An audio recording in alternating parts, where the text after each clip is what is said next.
बादशाह का हुक्म ना मानने पर उसने अपनी ही बेटी को जिंदा दीवार में चुनवा दिया।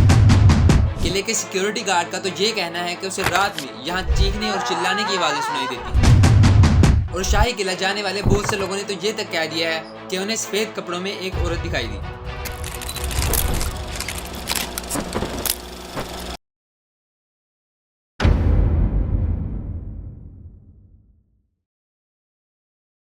कहानी का आगाज होता है 1021 से, जब हिंदू राजपूत हुक्मरान ने यह किला तामीर करवाया। उस वक्त इस किले को कुछ खास तामीर नहीं किया गया था।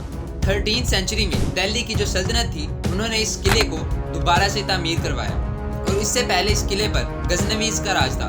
इस किले को 1566 में बादशाह अकबर ने दोबारा तामीर करवाया और किले को बनाने में मड की जगह ईंटों का इस्तेमाल किया। इसके बाद जिस किसी ने यहाँ राज किया, वो अपने अपने वक्त पर इसे डेकोरेट करता रहा और मजीद चीजें बनवाता रहा।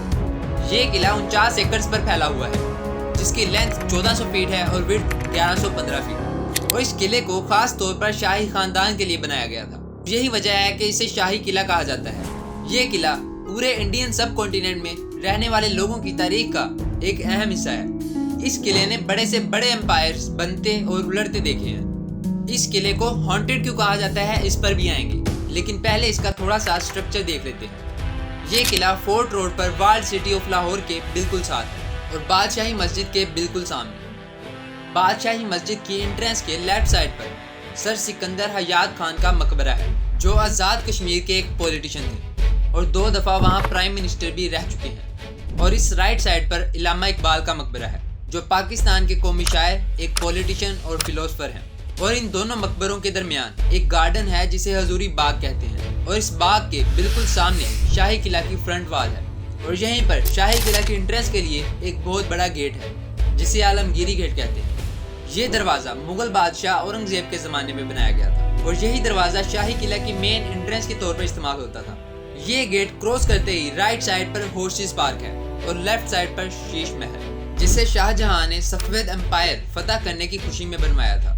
इस महल की खास बात यह है कि इसकी खूबसूरती बढ़ाने के लिए इसे पूरा का पूरा मिरर से बनाया गया है और इसकी सजावट के लिए कीमती पत्थरों का इस्तेमाल किया गया है। आलमगीरी गेट के बिल्कुल सामने एक छोटी सी मस्जिद है, जिसे मोती मस्जिद कहते हैं। और इसी मस्जिद के बिल्कुल सामने लाहौर फोर्ट है, जिसे हम शाही किला कहते हैं। और इसी फोर्ट में दीवाने आम भी है, जहां आम आवाम बादशाह को अपने मसले मसाइल बताया करती थी। और इस किले के बिल्कुल साथ एक बहुत बड़ा पार्क है, जिसे लाहौर फोर्ट पार्क कहते हैं। और दूसरी तरफ मुगल बादशाह जहांगीर की ख्वाबगाह है। इसके अलावा और भी छोटी छोटी इमारतें और बागात हैं, लेकिन मेन स्ट्रक्चर यही है जो हमने डिस्कस कर लिया।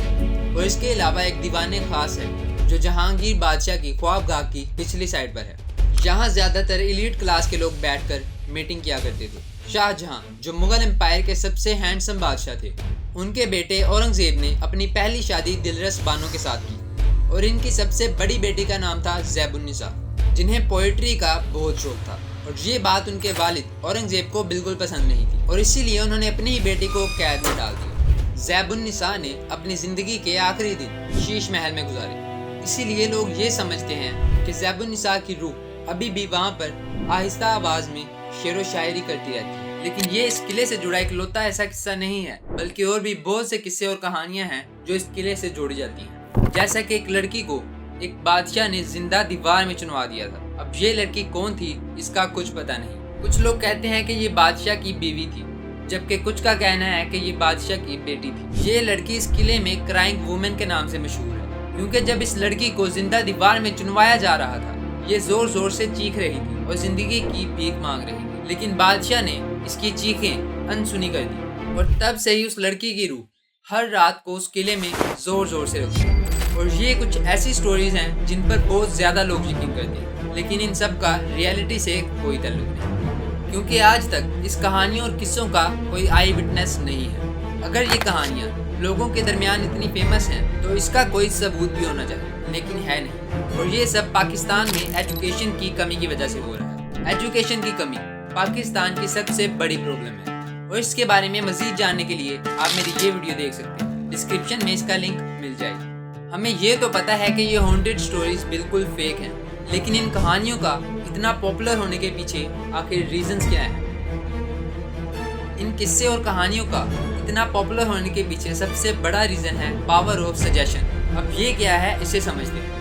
देखो, जब हम कोई हॉरर किस्से या कहानियाँ सुनते हैं तो हमारा दिमाग खुद ब खुद वो कहानियाँ बना लेता है। अगर मैं किसी कहानी की बजाय किसी मूवी की एग्जांपल लूँ तो वो आपको जल्दी समझ आएगी। देखो, जब आप कोई मूवी देखते हो तो आपके दिमाग में भी वही कुछ चल रहा होता है जो कुछ आप स्क्रीन पर देख रहे हो, या ये कह लो कि आप किसी न किसी तरह उस चीज़ से इन्फ्लुएंस हो जाते हो। तो उस वक्त आपका दिमाग छोटी से छोटी चीज़ को भी नोटिस करता है जो आमतौर पर आप नोटिस भी नहीं करते। जैसा कि किसी चेयर को हवा की वजह से हिलता हुआ देखना एक नॉर्मल सी बात है और कई दफ़ा हम इसे नोटिस भी नहीं करते। लेकिन अगर आप उस मूवी के असर में हैं जिस मूवी में हिलती हुई चेयर को एक पैरानॉर्मल एक्टिविटी की तरह दिखाया गया, तो आपका माइंड हवा से हिलती हुई उस चेयर को भी नोटिस करेगा और उसे एक पैरानॉर्मल एक्टिविटी की तरह समझेगा। और ये सिर्फ हॉरर मूवीज़ के साथ ही नहीं होता, बल्कि आपका माइंड हर उस चीज़ से इन्फ्लुएंस होता है जो कुछ आप देख रहे हो या सुन रहे हो। अगर आप ऐसा कंटेंट बहुत ज़्यादा कंज्यूम कर रहे हो जिसमें वल्गर लैंग्वेज इस्तेमाल की जाती है, तो ऐसा कंटेंट देखकर आप भी वल्गर लैंग्वेज यूज़ करने लग जाते हैं। जैसा कि अगर आप किसी मार्वल सुपर हीरो की मूवी देखते हो तो आप खुद को एक सुपर हीरो समझने लग जाते हैं, जबकि आप जानते हो कि इन सब का रियलिटी से कोई ताल्लुक नहीं। लेकिन फिर भी आपका माइंड आपको ऐसा फील करवाता है। और यही सेम चीज़ ऐसे किस्से और कहानियों के लिए भी अप्लाई होती है, क्योंकि जब हम किसी ऐसी जगह पर जाते हैं जिसके बारे में हमने बहुत से किस्से और कहानियाँ सुनी हैं, तो ऐसी जगह पर हमारा माइंड ज़्यादा अलर्ट हो जाता है और छोटी से छोटी चीज़ों को भी नोटिस करता है, जैसा कि शेडोज़ और बैकग्राउंड साउंड वगैरह। और हमें ये फील होने लग जाता है कि जैसे ये किस्से और कहानियाँ सच हैं, लेकिन रियलिटी में ऐसा कुछ होता ही नहीं, बल्कि ये सिर्फ हमारे दिमाग का वहम होता है। अगर उस किले में आया हुआ एक भी शख्स ऐसा महसूस करता है तो वो अपने साथ आए हुए सब लोगों के जहनों पर असर करेगा और लोग उस शख्स की बातों पर यकीन भी करेंगे, भले ही ऐसा कुछ हो ही ना। और रियलिटी में ऐसा कुछ होता भी नहीं। जो लोग इस बात पर यकीन करते हैं कि रात में शाही किले से चीखने और चिल्लाने की आवाज़ें आती हैं, तो वो लोग पहले इस शाही किले की नाइट लाइफ को देखें।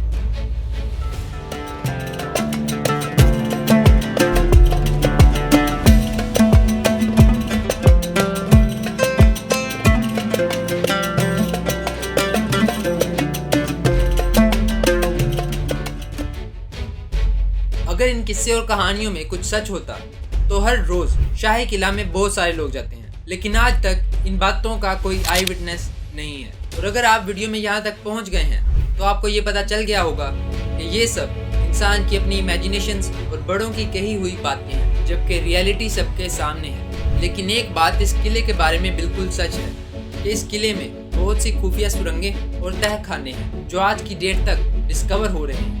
तो आज के लिए बस इतना ही। अगर आपको वीडियो अच्छी लगी है तो वीडियो को लाइक करके चैनल को सब्सक्राइब जरूर करिए। तब तक के लिए